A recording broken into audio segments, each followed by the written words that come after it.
दोस्तों welcome direction study point. मैं हूं सौरभ शुक्ला।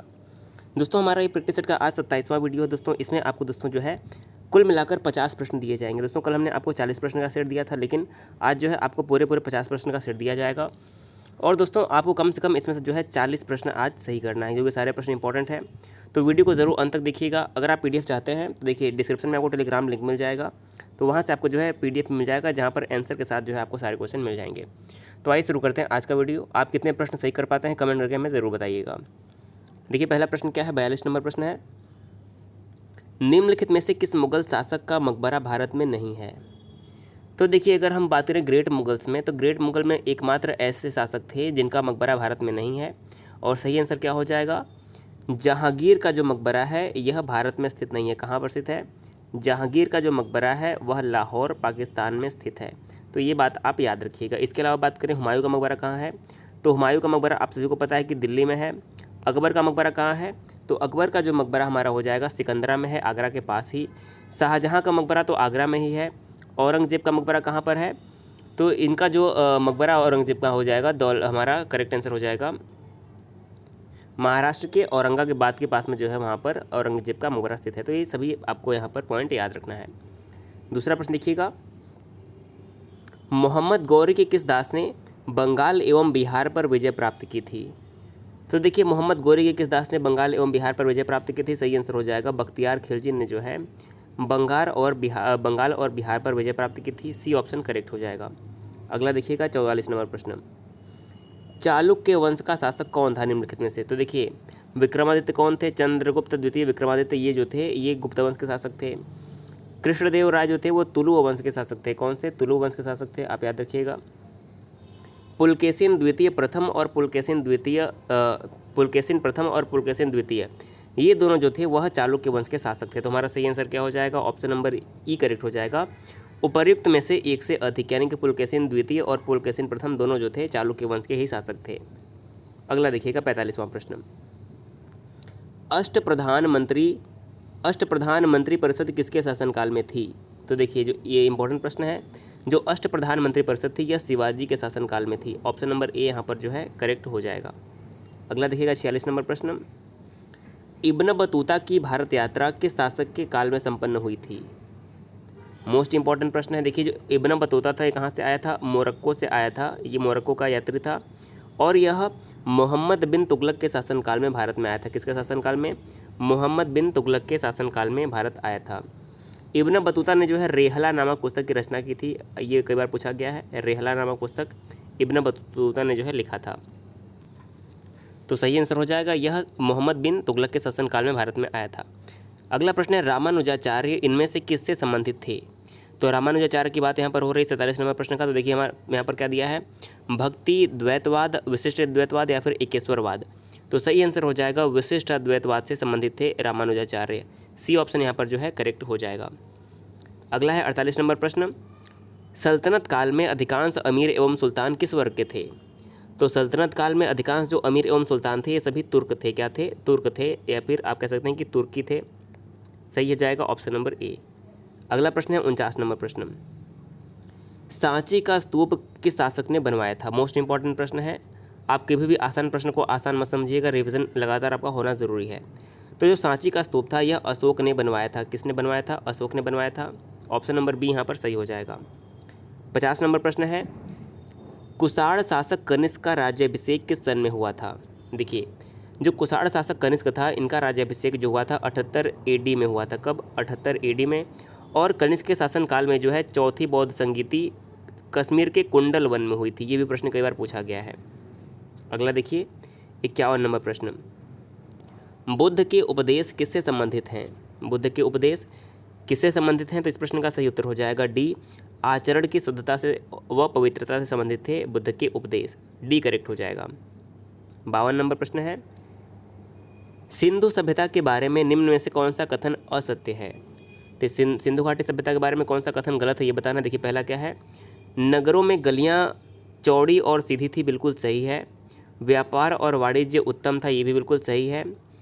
मात्र देवी की उपासना की जाती थी, ये भी बिल्कुल सही है। लोहे से लोग परिचित थे, ये गलत है। तो देखिए असत्य कथन पहचानना था, तो सही आंसर क्या हो जाएगा कि सिंधु घाटी सभ्यता के लोग लोहे से परिचित थे, ये गलत हो जाएगा। तो ऑप्शन नंबर डी यहाँ पर करेक्ट हो जाएगा। सिंधु सभ्यता के लोग जो थे तांबे से, किससे, ताम्र कांस्य सभ्यता कहते हैं इसे, सिंधु घाटी सभ्यता को। तो ये लोग तांबे और कांसे से जो है परिचित थे, लोहे से परिचित नहीं थे। अगला प्रश्न है 53 नंबर, डेटम रेखा क्या है। 53 नंबर प्रश्न है, डेटम रेखा क्या है। तो सही आंसर हो जाएगा ऑप्शन नंबर ए, समुद्र तल की ऊंचाई तथा गहराई मापी जाती है डेटम रेखा के द्वारा। ऑप्शन नंबर ए इस प्रश्न का सही उत्तर हो जाएगा। अगला प्रश्न है 54 नंबर प्रश्न, बोकारो इस्पात कारखाने किस विदेशी देश का सहयोग प्राप्त कर बनाया गया था। यानी कि जो बोकारो स्टील प्लांट था ये किसके सहयोग से बनाया गया था, मोस्ट इंपॉर्टेंट प्रश्न है। सही आंसर हो जाएगा ऑप्शन नंबर डी, पूर्व सोवियत संघ के सहयोग से जो है बोकारो स्टील प्लांट का जो है निर्माण किया गया था। डी ऑप्शन करेक्ट हो जाएगा। 55 नंबर प्रश्न है, विश्व का चीनी का कटोरा किसे कहा जाता है। देखिए बहुत ही इंपॉर्टेंट प्रश्न है, तो सही आंसर हो जाएगा ऑप्शन नंबर ए, क्यूबा को जो है विश्व का चीनी का कटोरा कहा जाता है। अगर आपने ए चुना है तो आपका जवाब जो है करेक्ट हो जाएगा। 56 नंबर प्रश्न है, महान ज्योतिष आचार्य आर्यभट्ट का बिहार के किस नगर से गहरा संबंध था। तो आर्यभट्ट का बिहार के किस जिले से गहरा संबंध था। सही आंसर हो जाएगा ऑप्शन नंबर बी, पाटलिपुत्र। देखिए जो आर्यभट्ट का संबंध था वो बिहार के पाटलिपुत्र से था। बी इस प्रश्न का सही उत्तर हो जाएगा। 57 नंबर प्रश्न है, नालंदा विश्वविद्यालय का वैभव किसके द्वारा नष्ट हुआ था। ये प्रश्न देखिए कई बार एग्जाम में आया हुआ है। देखिए जो नालंदा विश्वविद्यालय था यह बख्तियार खिलजी के द्वारा जो है इसका वैभव नष्ट हुआ था। यानी कि इसके द्वारा जो है यहाँ पर काफ़ी क्षति पहुँचाई गई थी। किसके द्वारा, बख्तियार खिलजी के द्वारा। डी ऑप्शन इस प्रश्न का सही उत्तर हो जाएगा। अगला प्रश्न है कि बिहार का शोक किस नदी को कहा जाता है। आप सभी को पता होगा कि किस नदी को बिहार का शोक कहा जाता है। सही आंसर क्या हो जाएगा, देखिए जो कोसी नदी है इसे बिहार का शोक कहा जाता है। क्यों कहा जाता है, कोसी नदी जो है यह अपना मार्ग बदलती रहती है, इसलिए जो है यहाँ पर काफ़ी बाढ़ की स्थितियाँ जो है बिहार में आ जाती है, तो इसीलिए जो है कोसी को बिहार का शोक कहते हैं। बी ऑप्शन इस प्रश्न का सही उत्तर हो जाएगा। अगला प्रश्न है, गंगा के दक्षिणी भाग में पुरानी जलोढ़ मिट्टी को किस नाम से जाना जाता है। देखिए वैसे जलोढ़ मिट्टी को दो नामों से जाना जाता है, एक होती है बांगर, एक होती है खादर। तो जलोढ़ मिट्टी जो नई होती है उसे हम खादर कहते हैं। देखिए जलोढ़ मिट्टी जब नई होती है उसे हम खादर कहते हैं, और जो पुरानी हो जाती है उसे बांगर कहते हैं। लेकिन जो गंगा के दक्षिणी भाग में पुरानी जलोढ़ मिट्टी पाई जाती है इसे हम करैल कैवाल के नाम से जाना जाता है। किस नाम से, करैल कैवाल मिट्टी के नाम से जाना जाता है। तो डी इस प्रश्न का सही उत्तर हो जाएगा। अगला प्रश्न है 60 नंबर प्रश्न, बिहार में कोसी परियोजना का निर्माण कार्यक्रम कब शुरू हुआ था। तो सही आंसर हो जाएगा ऑप्शन नंबर डी, जो बिहार में कोसी परियोजना का शुभारंभ था वह 1954 में हुआ था। तो डी इस प्रश्न का सही उत्तर हो जाएगा। अगला देखिए 61 नंबर प्रश्न, जयदेव द्वारा लिखित ग्रंथ कौन सा है। देखिए पद्मावत जो है मलिक मोहम्मद जैसी के द्वारा लिखा गया है, और जो गीत गोविंद है यह जयदेव द्वारा लिखा गया है। आपने नाम सुना होगा, कई बार एग्जाम में आया हुआ प्रश्न है। तो गीत गोविंद जो है जयदेव के द्वारा लिखा गया है। अगला प्रश्न है 62 नंबर, सालार जंग म्यूजियम कहाँ स्थित है। तो देखिए जो सालार जंग म्यूजियम है ये हमारा हैदराबाद में स्थित है। कहाँ पर, हैदराबाद करेक्ट आंसर हो जाएगा। अगला प्रश्न है 63 नंबर प्रश्न, इनमें से क्या भारत द्वारा विकसित मानव रहित यान है। तो भारत द्वारा विकसित मानव रहित यान कौन सा है। सही आंसर हो जाएगा ऑप्शन नंबर सी, लक्ष्य जो है मानव रहित यान है भारत द्वारा विकसित। 64 नंबर प्रश्न है, हिंदी साहित्य में सुकुमार कवि के नाम से किसे जाना जाता है। मोस्ट इंपॉर्टेंट प्रश्न है, आप सभी को पता होगा। सुमित्रा नंदन पंत को जो है प्रकृति का सुकुमार कवि कहा जाता है। किसे, सुमित्रा नंदन पंत को, और यह छायावादी के प्रवर्तकों में से एक थे। ऑप्शन नंबर 20 प्रश्न का सही उत्तर हो जाएगा। अगला प्रश्न है 65 नंबर प्रश्न, निम्नलिखित में से किस पात्र की रचना विलियम शेक्सपियर के द्वारा नहीं किया गया है। तो देखिए विलियम शेक्सपियर के द्वारा किस पात्र की रचना नहीं की गई है। देखिए एडम की रचना इनके द्वारा की गई है, एंटोनियो की रचना की गई है, और ब्रूट्स की गई है, लेकिन मैकाबर नामक पात्र की रचना जो है विलियम शेक्सपियर के द्वारा नहीं किया गया। तो ऑप्शन नंबर डी इस प्रश्न का सही हो जाएगा। अगला प्रश्न है 66 नंबर प्रश्न, टेनिस ग्रैंड स्लैम जीतने वाली पहली भारतीय महिला खिलाड़ी कौन थी। तो ग्रैंड स्लैम जीतने वाली पहली भारतीय महिला खिलाड़ी कौन थी। सही आंसर हो जाएगा option number C, Sania Mirza. इन्होंने जो है मिश्रित युगल वर्ग में जो है भारत के लिए जो है ग्रैंड स्लैम जीतने वाली यह भारत की पहली महिला खिलाड़ी बनी थी। सी ऑप्शन सही हो जाएगा। अगला प्रश्न है, तमसो मा ज्योतिर्गमय कहाँ से लिया गया वाक्य है। देखिए आपने सुना होगा अस्तो मा सद्गमय, तमसो मा ज्योतिर्गमय। ये जो वाक्य है कहाँ से लिया गया है। तो सही आंसर हो जाएगा, ये वाक्य जो है ऋग्वेद से लिया गया है। इसके अलावा जो ओम भूर्भुवः स्वः है ये भी कहाँ से लिया गया है, ये भी ऋग्वेद में लिखा हुआ है, तो ये बात आपको याद रखना है। ऋग्वेद जो है सबसे प्राचीन वेद माना जाता है। अगला प्रश्न है 68 नंबर प्रश्न, बगलिहार हाइडल परियोजना किस नदी पर स्थित है? तो जो बगलिहार परियोजना है ये भी इंपॉर्टेंट प्रश्न है, चिनाब नदी पर स्थित है। कहाँ पर? बगलिहार परियोजना जो है चिनाब नदी पर स्थित है। ऑप्शन नंबर डी करेक्ट हो जाएगा। अगला देखिए 69 नंबर प्रश्न, निम्नलिखित में से कौन स्मॉल इज़ ब्यूटीफुल पुस्तक के लेखक हैं? तो देखिए पुस्तक का नाम क्या है, स्मॉल इज़ ब्यूटीफुल। इस पुस्तक के लेखक कौन है? तो 69 नंबर प्रश्न का देखिए सही आंसर क्या हो जाएगा। इस प्रश्न का देखिए सही आंसर हो जाएगा ऑप्शन नंबर ए करेक्ट हो जाएगा, E.F. सुभाकर।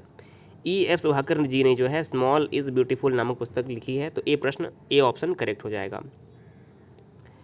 अगला प्रश्न देखिए 70 नंबर प्रश्न, कितने पाकिस्तान नामक पुस्तक की रचना किसने की? देखिए पुस्तक का नाम क्या है, कितने पाकिस्तान, इसकी रचना किसने की है? तो 70 नंबर प्रश्न का सही हो जाएगा option number C, Kamleshwar. Kamleshwar ji ने जो है कितने पाकिस्तान नामक पुस्तक की रचना की है, सी करेक्ट हो जाएगा। 71 नंबर प्रश्न है, वंदे मातरम योजना किसके लिए शुरू किया गया है? देखिए किसके लिए शुरू किया गया था? तो जो वंदे मातरम योजना है यह गर्भवती महिलाओं के लिए जो है शुरू किया गया था, और इसी के नाम से मिलता हुआ एक योजना है वंदे भारत योजना, आपने नाम सुना होगा। वंदे भारत योजना इसका उद्देश्य क्या था? कोरोना वायरस के काल में जो है विदेशों में जो फंसे हुए व्यक्ति थे, भारतीय व्यक्ति थे, उन्हें भारत वापस लाने के लिए जो है वंदे भारत अभियान जो है शुरू किया गया था। तो ये भी प्रश्न करंट अफेयर के लिए मोस्ट इंपॉर्टेंट है। अगला प्रश्न है 72 नंबर प्रश्न, एक विद्युत चुंबक की शक्ति किस प्रकार बढ़ाई जा सकती है? जो एक विद्युत चुंबक होता है इसकी शक्ति किस प्रकार बढ़ाई जा सकती है? तो सही आंसर हो जाएगा ऑप्शन नंबर ए, विद्युत धारा को बढ़ाकर जो है विद्युत चुंबक की शक्ति को बढ़ाया जा सकता है। ये ऑप्शन अगर आपने चुना है तो आपका जवाब सही हो जाएगा। अगला प्रश्न है 73 नंबर प्रश्न, एक सेल का IMF इनमें से क्या है? एक सेल का IMF इनमें से क्या है? तो सही आंसर हो जाएगा 73 नंबर का अदिश राशि क्या हो जाएगा, ऑप्शन नंबर बी करेक्ट हो जाएगा। अगला देखिए 74 नंबर प्रश्न, यह सलाह नहीं दी जाती कि एक साथ अनेक विद्युत उपकरणों को एक ही प्लग बिंदु से जोड़ें, क्यों? तो सही आंसर हो जाएगा, देखिए यदि एक ही साथ अनेक विद्युत उपकरणों को एक ही प्लग में जोड़ा जाएगा तो धारा में जो है कमी आ जाएगी। सही आंसर क्या हो जाएगा, धारा में कमी हो जाएगी, बी ऑप्शन सही हो जाएगा। अगला प्रश्न है 75 नंबर प्रश्न, निम्नलिखित में से कौन सा तत्व मानव निर्मित है? निम्नलिखित में से कौन सा तत्व मानव निर्मित है? तो देखिए जो ऑप्शन नंबर ए हमारा प्लूटोनियम है यह मानव निर्मित तत्व है। सही आंसर क्या हो जाएगा, ऑप्शन नंबर ए प्लूटोनियम। अगला देखिएगा 76 नंबर प्रश्न, इनमें से ऊर्जा कहाँ संचित होती है? इनमें से ऊर्जा कहाँ संचित होती है? सही आंसर हो जाएगा ऑप्शन नंबर सी, ATP में जो है ऊर्जा संचित होती है। ऑप्शन नंबर सी करेक्ट हो जाएगा। आप कितने प्रश्न सही करते हैं हमें ज़रूर बताइएगा और सारे प्रश्न को आप ज़रूर सॉल्व करते हुए चलिएगा। अगला प्रश्न है 77 नंबर प्रश्न, निम्नलिखित में से किसमें सर्वाधिक नाइट्रोजन होती है? सर्वाधिक नाइट्रोजन किसमें होती है? सही आंसर हो जाएगा ऑप्शन नंबर बी, यूरिया में जो है सर्वाधिक मात्रा में नाइट्रोजन होती है, बी ऑप्शन करेक्ट हो जाएगा। अगला प्रश्न है 78 नंबर, जिप्सम का प्रयोग किस प्रकार की मृदा के लिए किया जाता है? तो जिप्सम का प्रयोग किस मृदा के लिए किया जाता है? सही आंसर हो जाएगा जो लवणीय मृदा होती है उसके लिए जो है जिप्सम का प्रयोग किया जाता है। ऑप्शन नंबर ए करेक्ट हो जाएगा। अगला है 79 नंबर प्रश्न, संचित खाद्यान्न की क्षति के लिए निम्न में से कौन कारक सर्वाधिक उत्तरदायी है? तो खाद्यान्न की क्षति के लिए निम्नलिखित में से कौन सा कारक उत्तरदायी है? सही आंसर हो जाएगा कि अन्न में जो है नमी की मात्रा जो है खाद्यान्न की क्षति के लिए सबसे अधिक उत्तरदायी होती है। क्या? अन्न में नमी की मात्रा, ए ऑप्शन करेक्ट होगा। 80 नंबर प्रश्न है, टाइफाइड के संक्रमण में बचाव का सर्वाधिक सुगम उपाय क्या है? यदि किसी व्यक्ति को टाइफाइड का संक्रमण हो जाए तो उससे बचाव का सबसे आसान उपाय क्या है? तो इस प्रश्न का हमारा सही हो जाएगा ऑप्शन नंबर सी, टीकाकृत होना। यदि किसी व्यक्ति को टाइफाइड का टीका लगा हुआ है तो उसे संक्रमण से जो है आसानी से बचाया जा सकता है। अगला प्रश्न है 81 नंबर प्रश्न, धोलावीरा नामक हड़प्पा का नगर जो है कहाँ पर स्थित है? मोस्ट इंपॉर्टेंट प्रश्न। देखिए हमने आपको एक बार हड़प्पा सभ्यता के यानी कि सिंधु घाटी सभ्यता के जो भी स्थान थे और नदी के नाम हमने आपको ट्रिक से याद करवाए थे। तो देखिए जो धौलावीरा है ये स्थान जो है हमारा कहाँ पर स्थित है? गुजरात के कच्छ में। देखिए यहाँ पर टाइपिंग मिस्टेक है, क्या होगा हमारा? जो धौलावीरा है ये कहाँ पर स्थित है? गुजरात के कच्छ में स्थित है। ऑप्शन नंबर सी करेक्ट हो जाएगा। और यदि बात करें कि यह किस नदी किनारे स्थित है, तो देखिए मैंने आपको ट्रिक बताया था कि यदि आप धौला लिखते हैं तो धौला से क्या आता है ला, और ला से आपको लालू बना देना है, यानी जो लालू यादव थे, तो आपको धौला में ला को लू बना देना है कि लालू बना देना, तो क्या हो जाएगा धौलावीरा का लू से लूनी नदी हो जाएगी। तो धौलावीरा हमारा किस नदी किनारे है, लूनी नदी के किनारे स्थित है। अगला प्रश्न है, भारत में किस क्षेत्र में सर्वाधिक मध्य पाषाणकालीन शैलचित्र हैं? तो सर्वाधिक मध्य पाषाणकालीन शैलचित्र कहाँ पर हैं? सही आंसर हो जाएगा ऑप्शन नंबर सी, जो भीमबेटका की गुफाएं हैं वहाँ पर जो है सर्वाधिक मध्य पाषाणकालीन शैलचित्र जो है मिल जाएंगे। और भीमबेटका की गुफाएं कहाँ पर हैं? तो ये हमारी हैं मध्य प्रदेश के अंदर, ये भी आप याद रखिएगा। अगला प्रश्न है 83 नंबर प्रश्न, सिंधु सभ्यता की खोज की घोषणा भारतीय पुरातत्व सर्वेक्षण के किस महानिदेशक ने की थी? तो जो हमारी इंडस वैली सिविलाइजेशन थी, इसकी घोषणा किसने की थी? सही आंसर हो जाएगा option number C, sir John Marshall ने जो है सिंधु घाटी सभ्यता की घोषणा की थी। सही आंसर हो जाएगा ऑप्शन नंबर सी।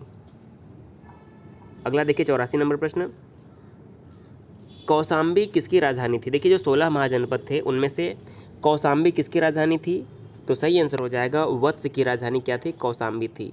सी ऑप्शन करेक्ट हो जाएगा। अगला प्रश्न है 85 नंबर प्रश्न, देखिए देवा नाम, यहाँ पर राम नहीं होगा, देवा नाम प्रिय क्या होगा? देवा नाम प्रिय और प्रियदर्शी के नाम से किसे जाना जाता है? तो देवा नाम प्रिय और प्रियदर्शी के नाम से जो है अशोक को जाना जाता है। किसे? ऑप्शन नंबर यहाँ पर डी, अशोक यहाँ पर था। तो देखिए प्रियदर्शी के नाम से अशोक को और देवा नाम प्रिय के नाम से भी जो है अशोक को जाना जाता है। तो अशोक जो है हमारा यहाँ पर करेक्ट आंसर हो जाएगा। 86 नंबर प्रश्न है, कनिष्क शासक कुषाण वंश, यानी कि जो कनिष्क था यह कुषाण वंश का कौन सा राजा था, यानी किस क्रम का? तो पहले आप यहाँ पर याद रखिए कि कुषाण वंश की स्थापना किसने की थी। देखिए कुषाण वंश की स्थापना की थी कुजुल कड़फिसेस ने। किसने? कुजुल कड़फिसेस। इसके बाद आते हैं विम कड़फिसेस और उसके बाद तीसरे नंबर पर आता है कनिष्क। तो 86 नंबर का सही प्रश्न आंसर क्या हो जाएगा? जो कनिष्क थे यह तीसरे नंबर के शासक थे कुषाण वंश के। 87 नंबर प्रश्न है, तक्षशिला कहाँ स्थित है? जो तक्षशिला विश्वविद्यालय है ये वर्तमान में कहाँ पर स्थित है? तो सही आंसर हो जाएगा तक्षशिला जो है वर्तमान में पाकिस्तान में स्थित है।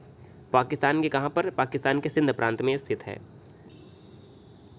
अगला प्रश्न है 88 नंबर प्रश्न, भरहुत भूमि किससे संबंधित है? भरहुत भूमि किससे संबंधित है? तो सही आंसर हो जाएगा जो भरहुत भूमि है बौद्ध धर्म से संबंधित है। किससे? बौद्ध धर्म से संबंधित है। अगला प्रश्न है, दिल्ली स्थित कुतुब मीनार को किसने पूरा करवाया था? देखिए आपको पता होगा, आप सभी को पता होगा कि जो कुतुब मीनार की नींव थी वह कुतुबुद्दीन ऐबक ने रखा था। किसने? कुतुब मीनार की नींव रखा था कुतुबुद्दीन ऐबक ने, लेकिन इसको पूरा जो करवाया था वो करवाया था इल्तुतमिश ने। तो पूरा करवाया था किसने? इल्तुतमिश ने। ऑप्शन नंबर जो इस प्रश्न का है सही आंसर हो जाएगा। देखिए इल्तुतमिश को दिल्ली सल्तनत का वास्तविक संस्थापक भी माना जाता है। अगला प्रश्न है, सिलसिला जो था यह किससे संबंधित है? तो देखिए जो सिलसिला था यह इस सूफी मत से संबंधित था। किससे? सूफी मत से संबंधित था सिलसिला। 90 नंबर का डी ऑप्शन जो है हमारा करेक्ट हो जाएगा। और आज का देखिए हमारा अंतिम प्रश्न क्या है, शाहजहानाबाद कहाँ स्थित है? दिल्ली में, आगरा में, अजमेर में या फिर लाहौर में? तो देखिए जो शाहजहानाबाद है ये हमारा स्थित है ऑप्शन नंबर ए, दिल्ली में। तो देखिए इस प्रकार से आपके आज पूरे 50 प्रश्न आपको करवा दिए गए हैं। आपने कितने प्रश्न सही किए हमें ज़रूर बताइएगा। जिन जिन लोगों ने जो है 40 से अधिक प्रश्न सही किया होगा दोस्तों उनका स्कोर काफ़ी अच्छा है। तो आप अपना स्कोर हमें ज़रूर बताइएगा। इसकी PDF आपको टेलीग्राम से मिल जाएगी। वीडियो कैसा लगा ये भी हमें कमेंट करके बताइएगा। वीडियो देखने के लिए बहुत बहुत धन्यवाद।